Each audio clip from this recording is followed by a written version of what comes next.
Hello दोस्तों आज हम बात करेंगे मौलाना कलीम सिद्दीकी साहब की गिरफ़्तारी की और उन पर लगाए गए इल्ज़ामात की आरोपों की।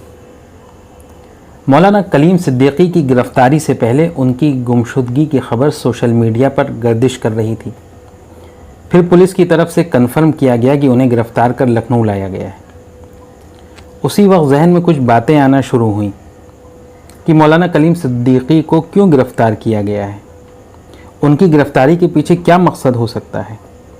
हालांकि मौलाना कलीम सिद्दीकी की आरएसएस के सर संघचालक मोहन भागवत जी के भाई अनंत भागवत जी से अगस्त और सितंबर के महीने में कम से कम 3 मुलाकातें हो चुकी थीं। ऐसे में हम इस गिरफ्तारी को किस नज़र से देखें।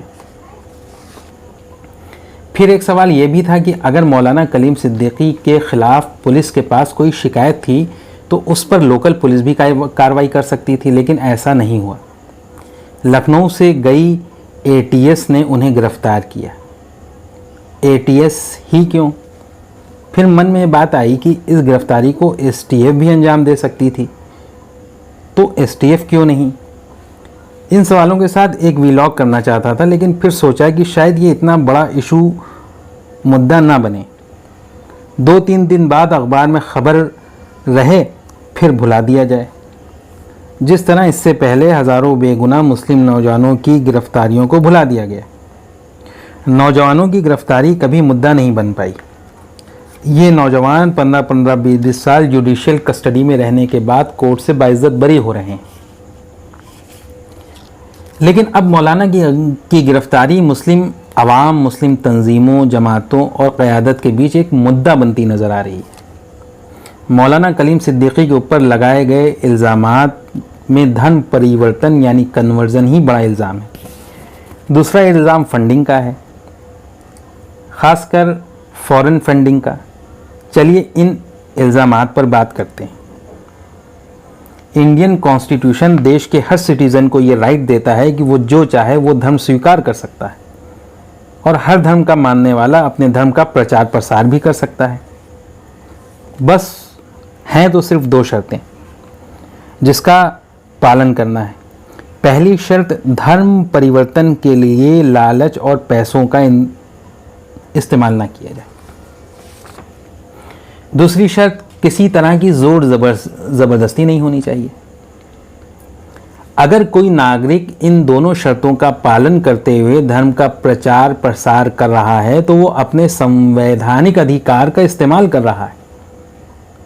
ये इल्ज़ाम लगाना कि मौलाना मुसलमान बनाने के लिए पैसों का इस्तेमाल कर रहे थे या ज़ोर ज़बरदस्ती कर रहे थे, ये तो वैसे ही है जैसे पाकिस्तान की पुलिस सिंध के अल्पसंख्यक हिंदू समुदाय के किसी आदमी को पकड़कर ये कहे कि ये पैसों की लालच देकर मुसलमानों को हिंदू बना रहा था। इसे आप क्या कहेंगे? क्या किसी मेजॉरिटी कम्युनिटी के लोगों को वहाँ रहने वाली माइनॉरिटी कम्युनिटी ज़ोर ज़बरदस्ती या पैसों की लालच देकर कन्वर्जन करा सकती है, जबकि सत्ता मेजॉरिटी कम्युनिटी के पास हो? और दूसरे मुसलमानों को तो कहा जाता है कि वो पंचर पुत्र हैं, तो पंचर पुत्रों के पास कहाँ इतना पैसा कि वो जो है अपने धर्म के प्रचार प्रसार के लिए पैसे खर्च करेंगे। अगर धर्म परिवर्तन जुर्म है तो उनको कानून के दायरे में क्यों नहीं लाया जाता, जो खुले शब्दों में मुसलमानों को घर वापसी कर हिंदू बनाना चाहते हैं। और हज़ारों मुसलमानों को अब तक आरएसएस के हिंदूवादी संगठनों द्वारा हिंदू बना लिया गया है। मुसलमानों और ईसाइयों को हिंदू बनाने के लिए बड़े बड़े आयोजन किए जाते हैं, जिसमें संघ और भाजपा के नेता शामिल होते हैं। इस वक्त उत्तर प्रदेश के मौजूदा जो चीफ मिनिस्टर हैं, मुख्यमंत्री हैं, उनकी हिंदू युवा वाहिनी इस तरह के सैकड़ों आयोजन कर चुकी है। मुसलमानों और ईसाइयों को हिंदू बनाने की इस मुहिम में आरएसएस, विश्व हिंदू परिषद आगे है और संघ के दूसरे संगठन भी ये काम कर रहे हैं। रही बात फंडिंग की, तो कोई भी हो, इंडिविजुअल हो या इंस्टीट्यूशन हो या ऑर्गेनाइजेशन, उनमें ट्रांसपेरेंसी यानी पारदर्शिता होनी चाहिए और गवर्नमेंट की गाइडलाइंस को फॉलो करना चाहिए। लेकिन बताइए, क्या भारत की जनता को संघ की आय के स्रोतों का पता है या सरकारी एजेंसीज के पास इसका कोई ब्यौरा है? इसका कोई तो जवाब होगा। तो फिर कुछ खास लोग ही निशाने पर क्यों हैं? आइए आते हैं असल बात की तरफ। राष्ट्रीय स्वयंसेवक संघ का भारत भूगोल और जनसंख्या को लेकर अपना दृष्टिकोण, पॉइंट ऑफ व्यू है। संघ भारत को अपने विचारों के अनुरूप ढालना चाहता है।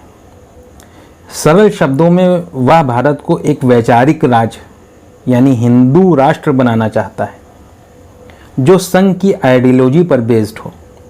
इस राह के दो रोड़े हैं, एक कम्युनिस्ट और दूसरा उनकी विचारधारा,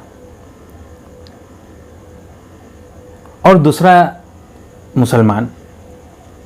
कॉमरेडों के साथ समस्या यह है कि वो माइक्रो लेवल पर हैं और उनकी विचारधारा कॉमरेडों से ज़्यादा क्राइसिस में है।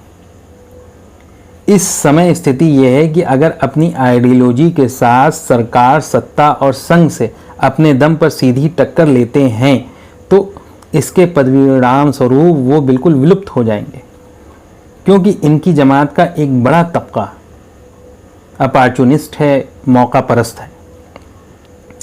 इनके नेशनल लेवल के पॉलिटिकल लीडर्स जो मीडिया की पसंद हैं, उनका लाइफस्टाइल ही बहुत कुछ कहता है। मुसलमान गोलवालकर और शेषाद्री की नज़र में इस आइडियोलॉजिकल स्टेट की राह का सबसे बड़ा रोड़ा है। हालांकि हिंदुस्तानी मुसलमान संघ के लिए कोई आइडियोलॉजिकल चैलेंज नहीं पेश कर सके हैं। हालांकि मुसलमानों के पास आइडियोलॉजिकल पोटेंशियल है, लेकिन मुसलमानों को अपनी position, strength, population size, human resources और सोर्स ऑफ एनर्जी का कुछ अंदाज़ा ही नहीं है। मुसलमानों की तरफ इश्यूज फेंके गए, इन्होंने उन्हें लपक लिया बगैर ये सोचे हुए कि ये उनके दुश्मन की चाल तो नहीं।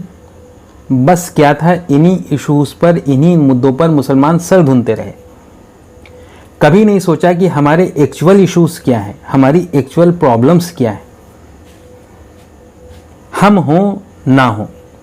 लेकिन संघ हमें अपनी राह का रोड़ा ज़रूर समझती है। शायद मुसलमानों की पॉपुलेशन साइज की वजह है। संघ एक तीर से दो निशाने साध रही है। एक तरफ वो हिंदुओं को मुसलमानों से डरा रही है और उनका पोलराइजेशन कर रही है, दूसरी तरफ गिरफ्तारियों से, लिंचिंग से, कम्युनल राइट से मुसलमानों को डरा रही है। डर उधर भी है, डर इधर भी है। ये सब जो हो रहा है ये बुनियादी तौर पे एक साइकोलॉजिकल ऑपरेशन है जिसका सोर्स हिंदुत्व की आइडियोलॉजी और टारगेट मुस्लिम माइंड है। दोस्तों, आज इतना ही। फिर मिलेंगे एक नए टॉपिक के साथ। दोस्तों, अगर आपने हमारा चैनल सब्सक्राइब नहीं किया है तो अगर आपको लगता है कि चैनल को सब्सक्राइब करना चाहिए और हम अच्छी चीज़ें आपके लिए लेके आते हैं तो प्लीज़ ज़रूर सब्सक्राइब कीजिए। बहुत बहुत शुक्रिया।